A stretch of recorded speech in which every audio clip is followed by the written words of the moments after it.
제가 오늘 이 자리에서 밤샘 농성을 하려는 이유는 두 가지입니다. 첫째, 기득권 양당의 정말 편법적이고 그리고 불공정한 양자 토론을 항의하기 위해서입니다. 두 번째로는 지금 대한민국이 얼마나 위기 상황에 처해 있는지 그것을 말씀드리기 위함입니다. 저는 정말 절박한 심정입니다. 제가 감정 표현을 그렇게 잘 하지를 않다 보니 그냥 저 사람 편안해 보인다고 생각하시는 분들 계실지 모르겠지만 저는 정말 절박한 심정으로 이번 대선에 임하고 있습니다.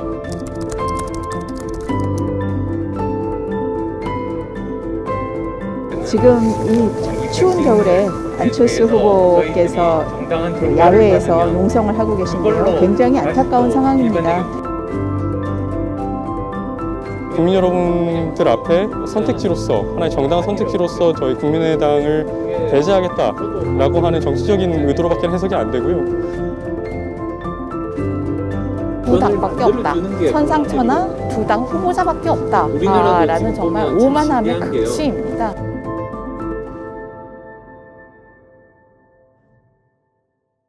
오늘 시간이 아주 깁니다. 우선은 제 개인 스토리부터 좀 말씀드리고 싶어요. 어떤 사람의 그 정체성이라는 게 20대 때 주로 이제 형성이 된다고 하지 않습니까? 저는 20대 때 의과대학을 다니고 의사가 됐습니다. 그러다 보니까 제 정체성은 의사입니다. 의사는 두 가지 정체성이 있습니다. 첫 번째는 인간 대 인간으로서 다른 사람을 도와주는 일을 하는 직업입니다. 바로 봉사, 공익을 위한 봉사, 그런 정체성을 가지고 있습니다. 두 번째 정체성은 문제 해결사입니다. 저는 마크롱처럼 하고 싶어요. 아시겠지만 프랑스 마크롱이 대통령으로 당선된 다음에 제일 먼저 한 일이, 그 사람은 저 국회의원도 없고 세력도 없었거든요. 아무도. 근데도 프랑스 국민들이 뭐 세력이 없으니까 저 사람한테 맡기면 불안하다 이런 생각 안 했어요. 그냥 그 사람이 당선되니까 그때부터 프랑스 전체에서 인재들을 네 편, 내 편이 이렇게 가리지 않고 좌파, 우파 가리지 않고 그 분야 최고의 전문가를 뽑아서 그 일을 맡긴 거죠. 그렇게 하다 보니까 프랑스에서 가장 고질적인 병이 있습니다. 프랑스 병이라고 하는 그 노동개혁을 못 해왔거든요, 프랑스가. 근데 그것까지 하게 됐어요. 그러니까 개혁도 성공하고 인재는 충분히 있습니다. 오히려 지금 기득권 양당 후보들은요, 빚진 사람들이 많아가지고 그 중에서 장관을 뽑을 수밖에 없어요. 인재풀이 좁아요. 신세진 사람이 많으면 갚아야 되거든요. 그러니까 오히려 제가 인재들을 훨씬 더 널리 두루 등용할 수 있는 사람이지, 좌파 우파 가리지 않고 정말 일 잘하는 사람 뽑아서 국가에 봉사하게 하고, 저는 정말 그렇게 하고 싶어요.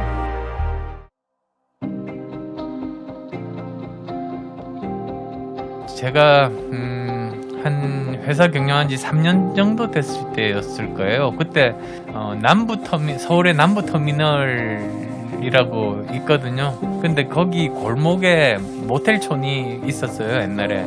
근데 거기 있는 그 사무실이 싸게 나와가지고 거기 2층에 사무실이, 저희가 안랩이 그 당시에 거기 있었는데, 제가 맨날 했던 일이 직원들 다 퇴근하고 나면 그러면 남아가지고 그날 저 들어온 돈과 나간 돈 계산하는 계산기 두드리는 거, 그거를 계속 제가 했었어요.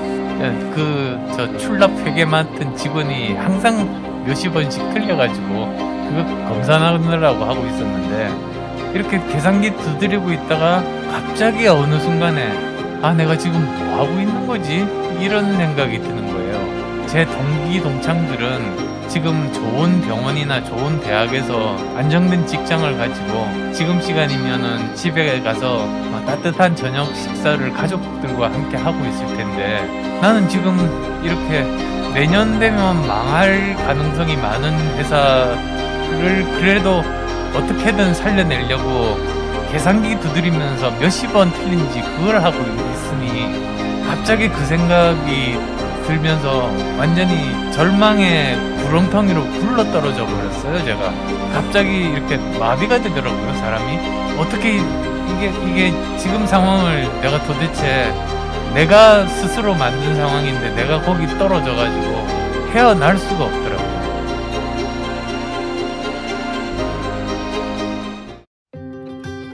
이렇게 자기 마음 다스리는 게 정말로 어렵더라고요. 내가 다시는 그렇게 안 돼야 되겠다 싶어서 저 나름대로 방법을 찾았어요. 남하고 비교하지 않는다. 제 비결 중에 하나가 절대로 내 지금 의대 동기들하고 나하고 비교를 하는 것, 그것만큼 덧없는 건 없더라고요. 길이 다른데. 그리고 또 남하고 비교해보면 항상 나보다 더 잘 되는 사람들이 숫자가 더 많잖아요. 그러다 보면 이게 견디기가 힘들어서 이제 절대 남하고 비교 안 해야지. 이제 그게 첫 번째였고, 두 번째는 마치 예를 들면 이런 거죠. 절벽이 있는데 절벽을 올라가야 돼요. 올라가고 있는 도중에 많이 올라왔다 생각하고 이렇게 위를 쳐다보면 봉우리가 안 보이는 거예요. 까마득하게 멀리 떨어져 있는 거예요. 그러면 절망적이잖아요. 그럴 때는 아래를 보면 돼요. 아래를 보면 그래도 내가 저 산 기슭부터 서서히 올라오기 시작해서 저 밑에 집도 작게 보이고 사람도 작게 보이고 내가 그래도 처음 시작할 때보다는 해놓은 게 있거든요. 그걸 보면은 그래도 용기가 나더라고요.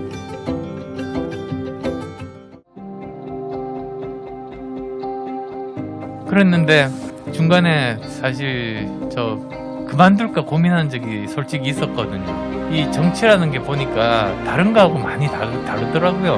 묵묵히 제가 할 일만 하면 결국은 오해는 밝혀지고 진실이 밝혀지더라고요. 그래서 저는 걱정 안 했죠. 정치도 그런 줄 알았어요, 순진하게. 근데 정치에서 막 이렇게 이미지 조작하고 가짜뉴스에 대해서 설명을 안 하니까 오히려 그게 진실이 돼버리더라고요. 이미지 조작이 어떻게 일어나는지 예를 하나 들어드릴게요.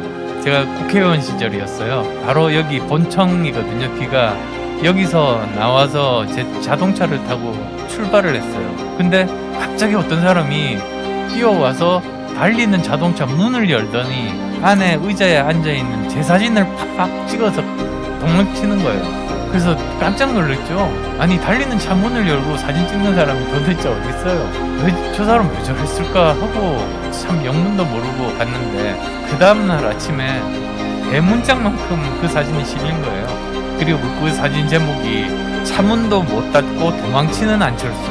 그래서 항의하고 그 사진을 내리고 그 설명을 바꾸던데 반나절 정도 걸렸는데요. 그동안에 종편에서 평론가들이 그거 가지고 뭐 거의 1시간 내내 저를 막 물고 뜯고 씻고 난리가 났어요. 그런 식으로 이미지 조작을 하는 거죠. 비겁한 사람처럼. 사실 저는 저만큼 용감한 사람 못 봤는데.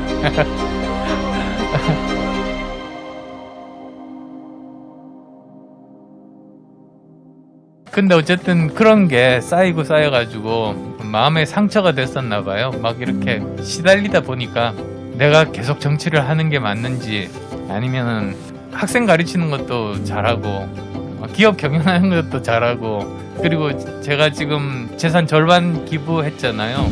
그래서 만든 그 동그라미 재단에서 매년 사실은 한 20억 정도 연구비들을 계속 이렇게 지원해주고 있거든요. 우리 인류를 위해서 꼭 필요한 프로젝트에.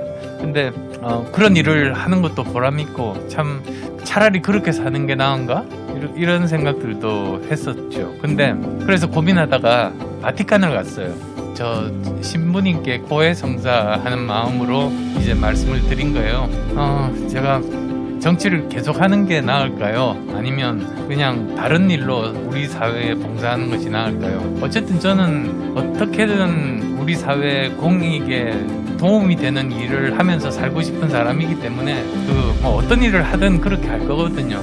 근데 그때 이제 그 턱슨 추기경님이 저한테 얇은 책자를 하나 주시는 거예요. 그래서 봤더니 1월 1일 날 프란치스코 교황님이 말씀하신 내용을 그 영어로 번역한 책자였어요. 거기에 그 정치에 대한 이야기가 나오는 거예요. 교황님이 정치에 대해서 이야기하셨다는 사실도 참 놀라웠는데 거기에 이렇게 돼 있었어요.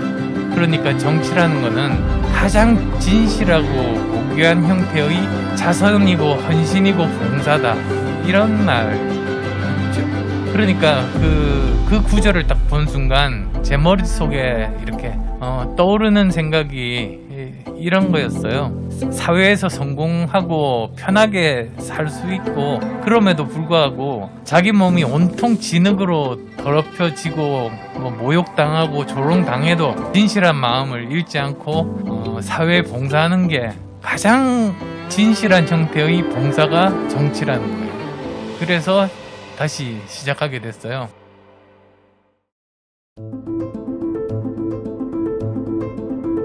그리고 특히 요즘 보면 여당하고 제1야당이 서로 파퓰리즘 공약을 내세우잖아요. 병장 월급 200만원 이런 식으로. 그러니까 이게 사실은 쌍파퓰리즘인 거예요. 근데 파퓰리즘의 특징은 국민의 돈으로 선심 쓰는 거잖아요. 그게 사실 돈이 어디서 나겠어요. 국민 세금, 그 다음에 국채 발행해서 빚으로 돈을 만드는 거지. 근데 그 빚은 누가 갚아요? 지금 20, 30대 아이들이 갚는 거거든요. 그래서 제가 이 문제에 대해서 정말 분노하고 이거는 반드시 고쳐야겠다고 생각하면서 지금 대선을 치르고 있는 중인데요.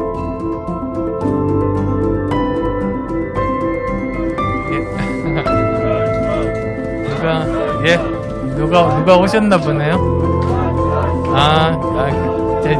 제 아내가 도착했답니다.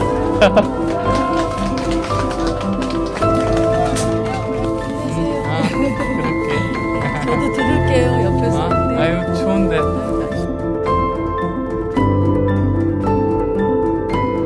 이 양자 토론은 무효다 이렇게 생각합니다.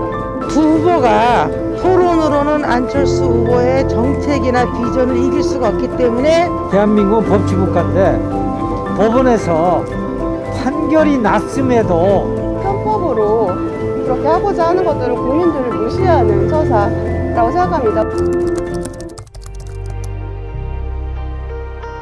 지금 대한민국이 정말 위기 상황이라는 거 다들 느끼고 계실 겁니다. 우리 아이들이 계속 살아가야 할 이 대한민국을 이번이 저는 마지막 기회라고 생각합니다. 그렇지만 저는 해낼 수 있습니다. 저는 여러 가지 다양한 분야의 경험을 쌓았습니다. 능력뿐만 아니라 저는 의지도 있습니다. 반드시 개혁해서 우리 아이들 제대로 정말 행복하게 살 수 있는 나라 꼭 만들려고 이렇게 대선에 출마한 겁니다. 많은 분들이 그러시더라고요. 정권 교체 되어야 한다. 그리고 안철수 후보가 더 나은 후보라는 거 잘 알고 있다. 도덕적이고 깨끗하고 그리고 능력 있고 그리고 다양한 분야에서 전문성을 가지고 있다는 거 다 알고 있답니다. 그렇지만 혹시나 저를 찍으면 정권 교체가 안 될까봐 그래서 할 수 없이 제1야당 윤 후보를 지지할 수밖에 없다.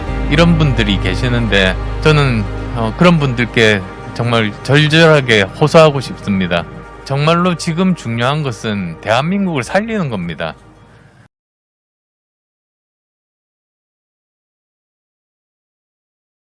저는 여러분께서 모르는 남편 안철수에 대해서 조금 말씀드리고자 합니다.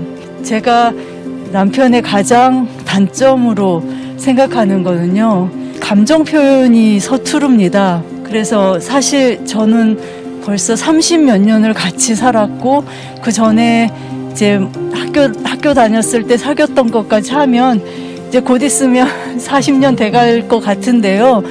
그런 저도 간혹 힘든 거를, 굉장히 힘든 순간인데 힘든 걸 참고 있는데 모를 때가 있습니다. 그래도 제가 남편이 그동안 이렇게 찍었던 사진들을 가끔 볼 기회가 있습니다. 가까운 사람을 잃었던 사람 옆에 앉아있는 모습이라든지 병에 걸려가지고 앞날이 어떨지 모르는 그런 분들 옆에 앉아있을 때 간혹은 남편의 그 감정이 저는 최소한 느낄 수 있을 때가 있거든요. 그럴 때 이렇게 감정 표현을 하면 걷잡을 수 없을 것 같아서 이렇게 자제하고 있는 것 같아요. 너무 안타까운 마음이 커서 너무나 처참하게 이러한 울부짖음을 외면당하고 그렇게 믿지 않는 다른 사람들 때문에 정말로 이렇게 바닥에 떨어지는 것을 보면 또 한동안 사람들은 도전하기 어려울 것입니다. 여러분께서 안철수 후보를 믿어주시고 같이 해주시면 그것이 지금 이번에 일어날 수 있다고 생각합니다. 남편이 정치를 하는 이유는 다음 세대를 위한 것입니다. 특히 젊은 세대 여러분, 공약을 비교를 해보시면 누가 여러분을 정말로 걱정하고 여러분들의 미래를 위해서 싸울 사람인지 보실 수 있을 겁니다. 새로운 세력의 유출을 막기 위한 자기들의 그 단합이라고 생각을 하고 절대로 용납할 수가 없습니다. 나를 찍으면 정권 교체가 안 될까봐.